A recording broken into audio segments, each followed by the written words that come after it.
Violência no trânsito. Motorista que atropelou mulher na calçada e fugiu se apresenta à polícia. Irresponsabilidade. Van pirata com capacidade para 16 pessoas é apreendida com 24 passageiros. Direitos humanos. Inaugurada no CONIC uma casa de acolhimento a imigrantes e refugiados. E mais, casal preso por vender drogas sintéticas pelos Correios aqui no DF e em 12 estados. Boa noite, eu sou Juliana Cury e o Band Cidade, segunda edição, está no ar com as principais notícias do dia. Seja bem-vindo.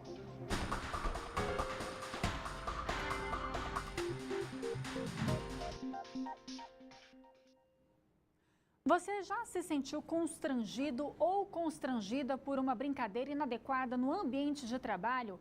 Muita gente, por vergonha ou medo de perder o emprego, acaba não denunciando. Mas é preciso combater esse tipo de violência. O Ministério Público do Trabalho lançou uma cartilha para ajudar a esclarecer se você já foi alvo desse tipo de conduta. 24 páginas de perguntas e respostas para entender melhor o que é assédio sexual. A cartilha, que demorou quase um ano para ser elaborada pelo Ministério Público do Trabalho, traz informações atualizadas de um assunto que chegou a ser deixado de lado pelo meio jurídico. Violências relativas à saúde e segurança no trabalho acabaram sendo sempre incorporadas no conceito de assédio moral e as pessoas pararam de falar de assédio sexual. Até porque a palavra sexo, por si só, ela acaba gerando, às vezes, um desconforto nas pessoas, é uma palavra evitada. Aí o assédio moral soava um pouco, uma coisa mais leve. Para evitar confusão, a procuradora explica a diferença entre assédio moral e sexual. Se eu me utilizo para o constrangimento, para a intimidação ou para a chantagem de condutas com conotação sexual, ou se o objetivo, uma vantagem sexual, um benefício sexual diante de outra pessoa, é assédio sexual. O sentimento da vítima muitas vezes será o mesmo, o desconforto, a intimidade violada, a dignidade violada, mas se as condutas são sexuais ou se o objetivo é sexual, nós não falamos mais de assédio moral. Para ter acesso à cartilha, basta acessar o site do Ministério Público do Trabalho ou ir a qualquer órgão ligado ao Ministério. E olha que história, um feto foi encontrado em uma lixeira em Vicente Pires por um homem que vive em situação de rua. O feto, já em estágio avançado de formação, estava em meio ao lixo. De acordo com a polícia, uma mulher apontada como provável mãe da criança foi localizada e ouvida por policiais. Ela confessou que fez um aborto e deixou o feto em um container. Um homem que teria ajudado a mulher também foi indiciado. Por não se tratar de flagrante, ninguém foi preso. E o governador eleito Ibanez Rocha anunciou que o deputado federal Laerte Bessa será o chefe do Gabinete de Segurança Institucional. É justamente sobre essa nomeação o comentário de hoje de Cláudio Humberto. Olha, após alguns dias no Piauí, que é a origem da sua família, o governador eleito Ibanez Rocha retoma os entendimentos para a composição do secretariado. No fim de semana, ele confirmou a escolha do deputado federal Laerte Bessa para o cargo de secretário do Gabinete de Segurança Institucional. É um experiente delegado, até dirigiu a Polícia Civil e acha que sua missão será criar uma estrutura de inteligência que ajude o governador a tomar as melhores decisões. Tem sido a surpresa a marca de Ibanez Rocha na escolha do seu secretariado, mas a equipe está ficando bem mais ampla do que se imaginava. Mas Ibanez não pode perder de vista que a maioria dos brasilienses rejeitou tudo que estava aí, da direita rorizista à esquerda petista, passando pela terceira via socialista. Mas os seus 70% de votos lhe dão autoridade para fazer as composições políticas que considerar necessárias para promover as mudanças que Brasília espera. Enem 2018. Agora é esperar o gabarito das provas, que sai no dia 14 de novembro, e o resultado final no dia 18 de janeiro de 2019. Ontem, no último dia do exame, 30% dos 106 mil candidatos daqui do DF não fizeram as provas de matemática, química, física e biologia. Samuel não perdeu tempo e chegou mais de 1 hora antes de abrir os portões nesse segundo dia do Exame Nacional do Ensino Médio. Ele ainda aproveitou para dar aquela última revisada na matéria. Você revisa para tentar se lembrar ao máximo de tudo aquilo que você estudou. Sempre tem aquela uma coisinha que você se esquece e vê 1 hora antes da prova. Daí eu sempre dou uma lida geral antes de entrar. Essa é a terceira vez que a Ritiele faz o Enem. A estudante pretende usar a nota do exame para medicina. Quando a gente quer esse tipo de curso, a gente tem um pouquinho mais de paciência, né? Porque a gente sabe que é bastante concorrido, mas com fé em Deus dá tudo certo. Nesse centro universitário, na Asa Norte, não teve aquele tradicional show dos atrasados. Faltando 30 segundos para o fechamento do portão, essa candidata que estava com a perna quebrada surgiu montada nas costas do namorado. Sob aplausos, ela atravessou o portão. Outro que passou sufoco foi o Marcos. O filho dele esqueceu a carteira de identidade, mas no final deu tudo certo. Pois é, mas esqueceu, é imaturidade. Aos poucos vai aprendendo, é experiência. No segundo dia de Enem, 32 mil inscritos faltaram à prova. O gabarito está previsto para sair em 14 de novembro. Já o resultado será divulgado em 18 de janeiro de 2019. Boa sorte para todo mundo. E olha só a oportunidade. A Escola Técnica de Ceilândia abriu as inscrições para o primeiro semestre de 2019. São 760 vagas para 13 cursos como auxiliar administrativo, cabeleireiro e eletricista. Para saber mais informações e os outros cursos disponíveis, basta acessar o site etcdf.com.br ou ligar no telefone 3901-6927. A seleção será nos dias 21 e 22 de janeiro na Secretaria da Escola, na QNN 14. As vagas serão preenchidas por ordem de chegada. E você já teve vontade de escrever um livro? Pois é, alunos de uma escola particular de Brasília transformaram essa vontade em realidade, com direito a uma manhã de autógrafos em uma livraria da cidade. A livraria desse shopping na Octogonal ficou lotada. O público, pais orgulhosos, como o Andrei. O filho dele escreveu um livro que traz dicas de como economizar dinheiro. É difícil, mas é legal, que foi meu primeiro livro que eu escrevi. Não é só um livro, é um projeto, é algo que é preparado, que eles trabalham, que eles questionam. Então é uma sensação de realização para eles e para nós imensa, né? Pietra também escreveu um livro sobre educação financeira. A mãe dela diz que a menina já tem até dinheirinho guardado. Ela está entendendo a discernir o que ela quer realmente e o que é supérfluo. E o esforço para juntar o dinheiro, né, fazer sua economia financeira para comprar o que é imprescindível para ela. Aprendi que não pode gastar o dinheiro para as coisas que você quer, sim que você precisa. Os livros foram escritos durante as aulas de leitura de uma escola particular. O lançamento teve toda a formalidade que um grande autor merece, com direito até à sessão de autógrafos. Nós estamos muito felizes com o resultado e esperamos colher esse fruto com o maior gosto pela leitura e pela escrita. O resultado do projeto é esse aqui. Foram publicados mais de 100 livros de alunos com idade entre 6 e 10 anos. O projeto começou em junho deste ano e deixou pais, alunos e professores bastante orgulhosos. Os alunos escreveram sobre temas variados. Além de educação financeira, teve poesia e até a chegada de refugiados ao Brasil, assunto escolhido pela pequena Clara. Eu falo sobre uma menina refugiada que veio da Síria e estou explicando para ela que ela é muito bem-vinda aqui no Brasil e que ela vai fazer muitos amigos e também estou falando do Brasil para ela conhecer. Por enquanto, esses livros foram comprados por parentes e amigos, mas quem sabe daqui a alguns anos esses pequenos escritores podem virar autores de algum best-seller. Quem sabe, né? E olha, há 4 meses o rodízio de água não faz mais parte do dia a dia dos moradores do DF.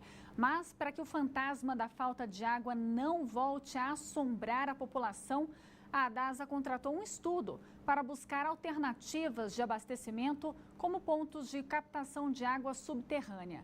Esses poços serão ativados apenas em caso de necessidade de reforço do abastecimento. Nessa mesma época do ano, o reservatório do Descoberto marcava o pior índice da história, chegando a 5% de volume útil. Hoje a situação é muito melhor. O mesmo reservatório está com marcador acima de 62%, algo que tranquiliza os brasilienses. Mas só as chuvas que caem aqui no Distrito Federal não têm dado esse sossego ao governo.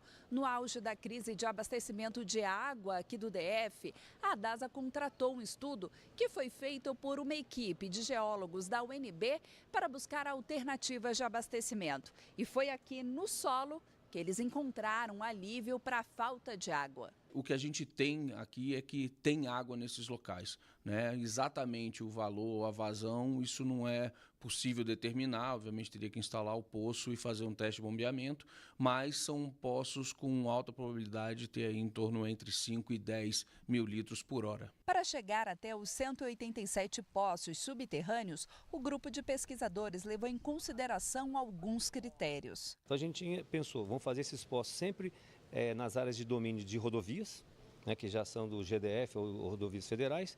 A gente pensou onde tem energia elétrica disponível, porque senão você tem um custo para levar a fiação para lá, e também onde tem as adutoras da CAESB. De acordo com a DASA, em um primeiro momento, esses poços não vão ser utilizados. Serão ativados apenas em caso de necessidade de reforço do abastecimento. É fundamental que a gente tenha isso como uma ferramenta prévia, estudada tecnicamente, para que a gente, em caso de crise, ou mesmo para melhorar a segurança hídrica das nossas redes, que a gente possa lançar mão desses empreendimentos ou desses poços. Mas para o professor e pesquisador, seria interessante fazer pelo menos um teste em alguns poços. É um feedback para a nossa pesquisa e também você utilizaria esses poços. Talvez o professor tenha razão.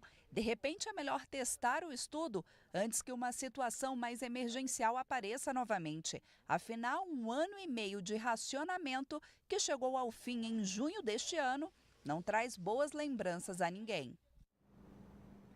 E a Polícia Militar apreendeu uma van pirata com capacidade para 16 pessoas, mas que levava 24 passageiros.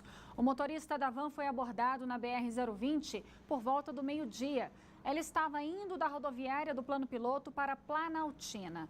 O motorista foi autuado por transporte pirata, excesso de passageiros e falta do uso de cinto de segurança.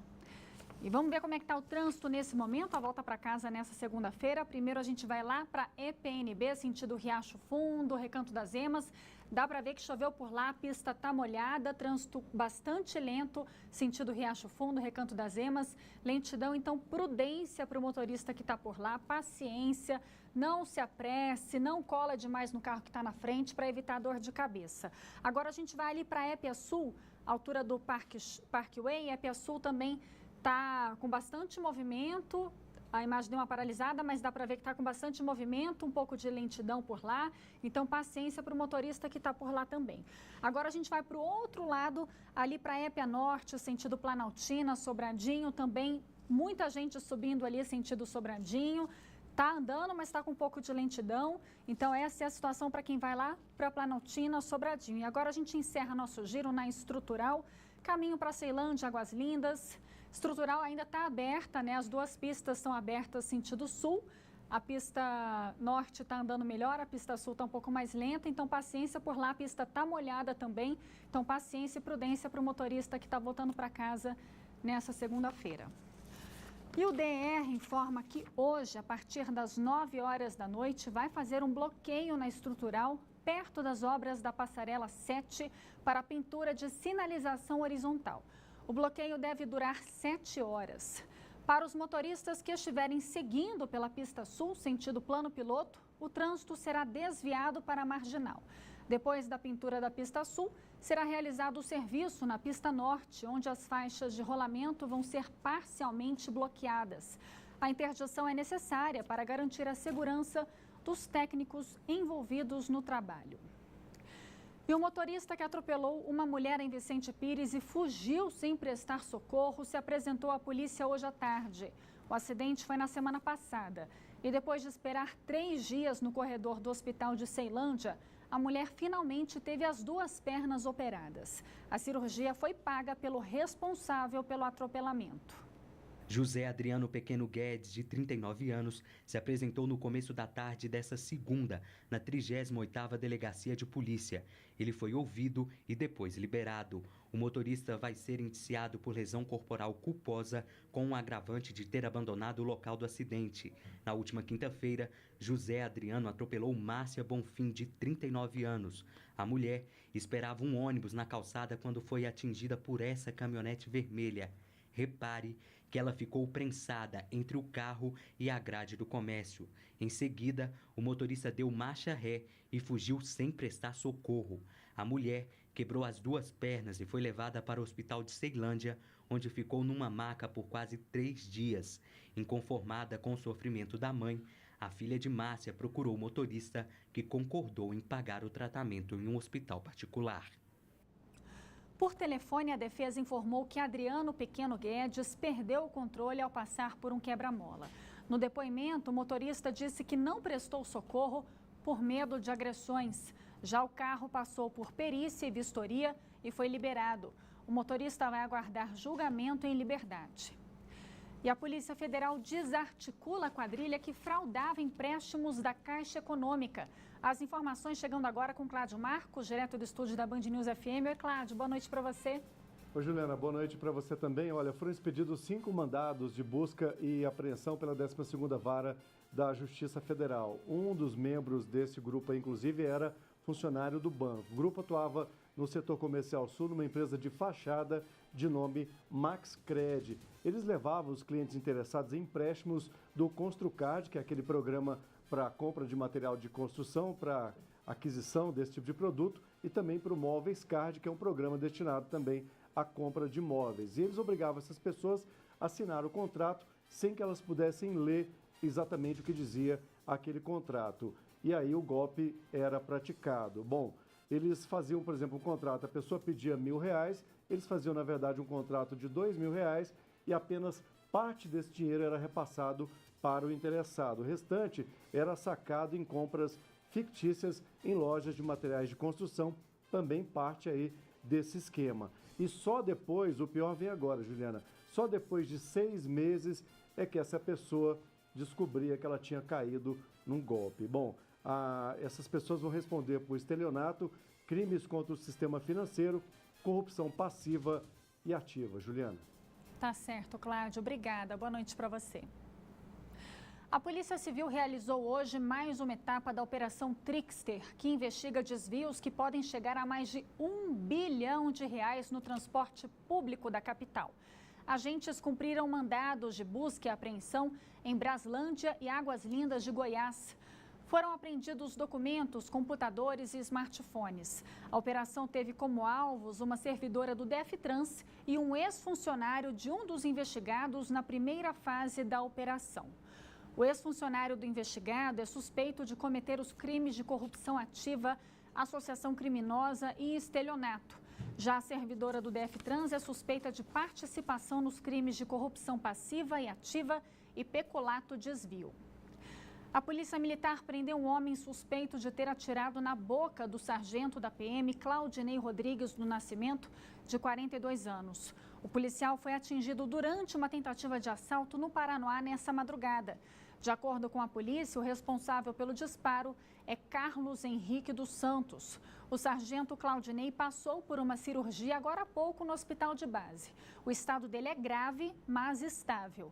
O caso é investigado pela 6ª Delegacia de Polícia, que registrou o crime como tentativa de latrocínio, que é o roubo seguido de tentativa de homicídio. A volta ao mundo em um fim de semana. Quem passou pelo Parque da Cidade neste sábado e domingo pôde fazer um tour pelo mundo.